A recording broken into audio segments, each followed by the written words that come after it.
Shalom jemaat Tuhan yang terkasih. Mari kita siapkan hati kita untuk intim dengan Allah pada hari ini. Kita semua bersyukur, katakan terima kasih kepada Tuhan. Kau Tuhan yang selamatkanku. Terima kasih Yesus.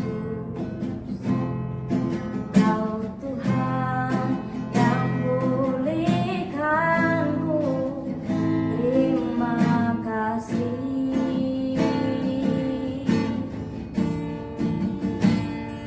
Kau Tuhan yang sembuhkanku.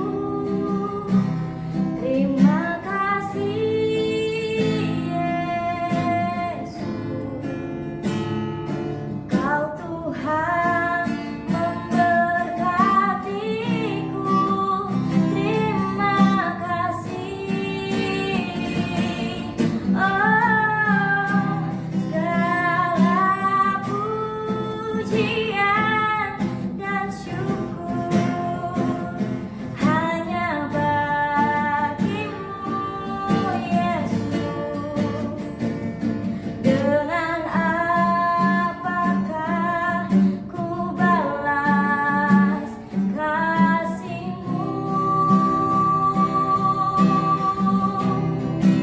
Segala hormat kemuliaan hanya layak bagimu.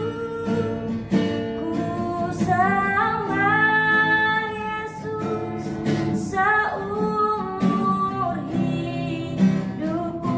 Kita katakan segala pujian, segala pujian dan syukur hanya bagimu Yesus.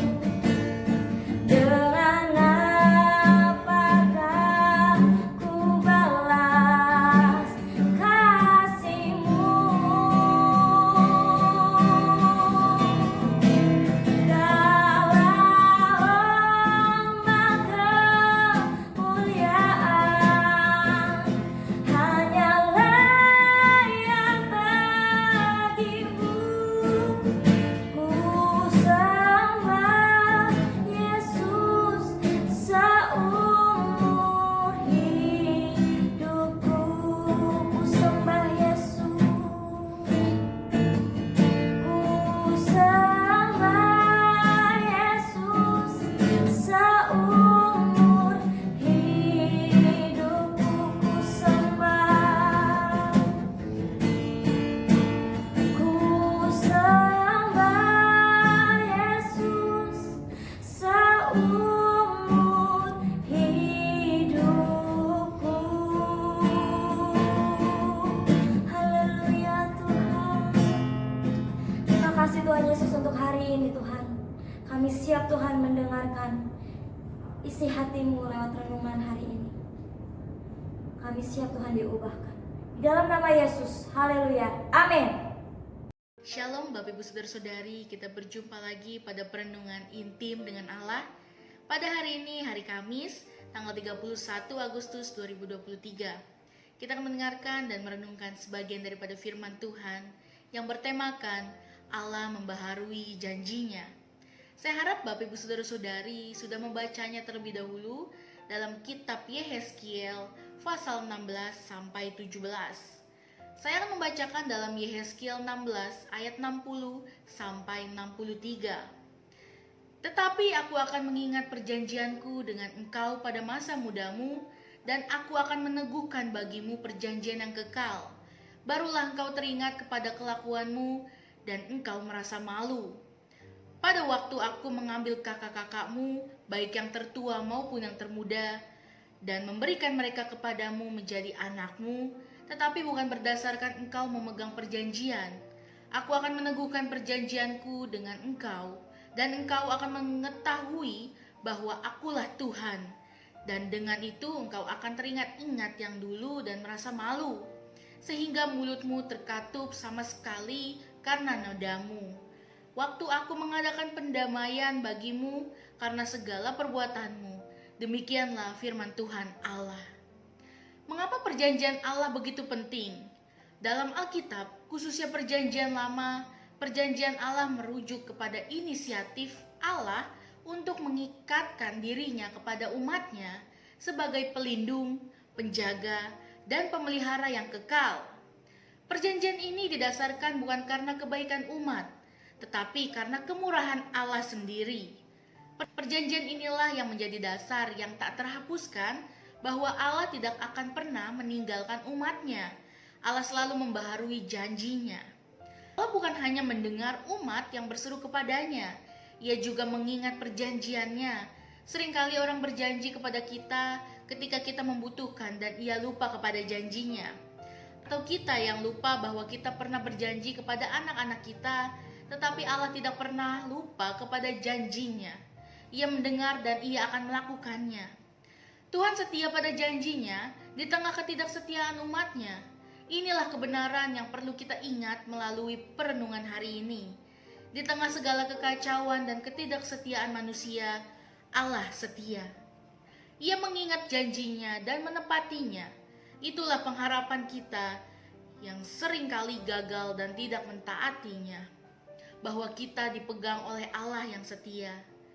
Allah mengingat janjinya di tengah jatuh bangunnya kita mengikut Dia.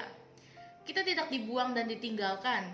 Anugerahnya akan menyertai dan menuntun kita setiap hari kepada kehendak dan kebenarannya. Berharaplah terus padanya, karena ada anugerah dan kasih karunia Tuhan bagi setiap kita. Apakah ada janji Allah yang kita bisa ingat?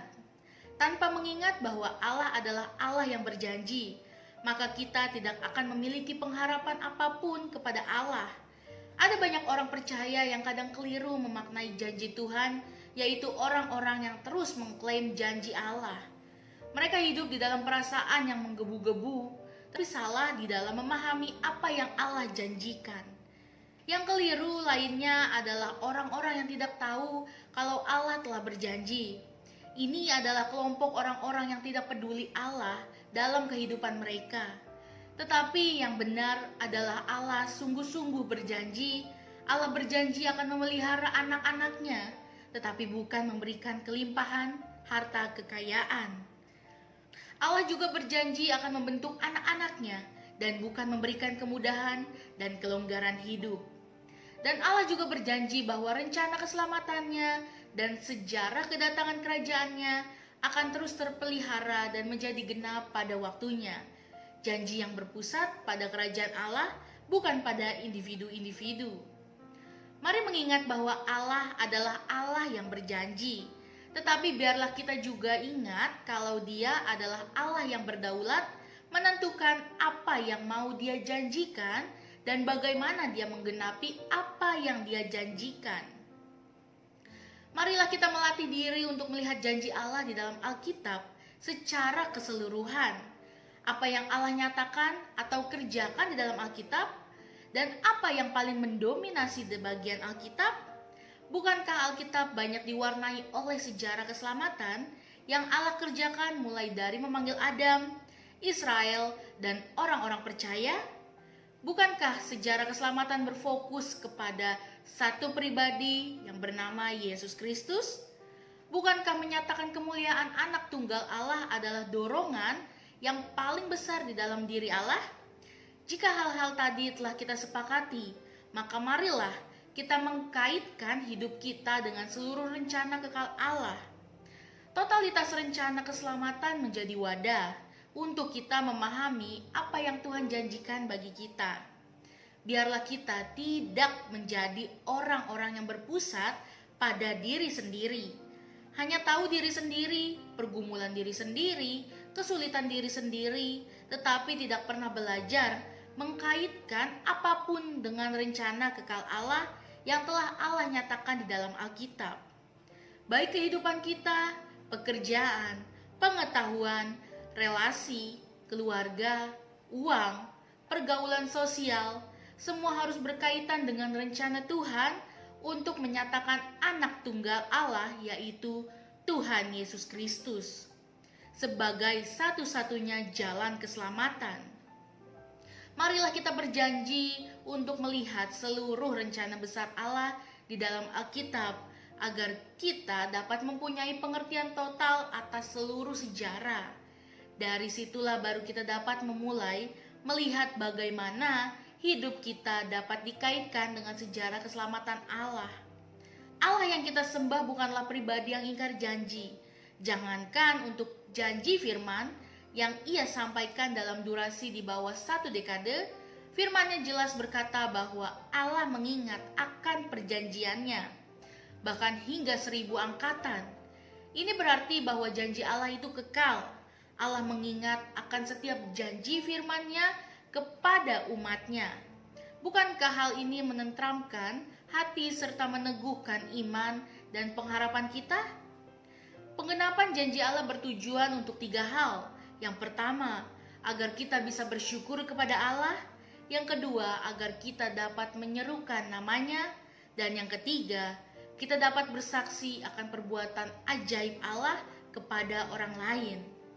Refleksi kita pada hari ini, hindarilah meragukan penggenapan janji Tuhan. Dalam hidup kita sebab Tuhan akan mengingat perjanjiannya dengan kita pada masa muda kita. Dan Tuhan akan meneguhkan bagi kita perjanjian yang kekal. Amin. Mari kita sama-sama berdoa. Bapa yang baik, terima kasih untuk perenungan pada hari ini. Biarlah kami boleh belajar Tuhan, agar terus bersyukur kepada Engkau, agar terus kita bisa menyerukan nama-Mu selalu Tuhan, dan kita dapat bersaksi akan perbuatan yang ajaib yang telah Engkau berikan kepada kami. Terima kasih Tuhan Yesus, pada perenungan hari ini, biarlah renungan ini merema di setiap kehidupan kami. Biarlah Engkau selalu pimpin kehidupan kami Tuhan. Terima kasih Tuhan Yesus, di dalam nama Tuhan Yesus, haleluya. Amin. Salam sejahtera, Tuhan Yesus memberkati. Shalom.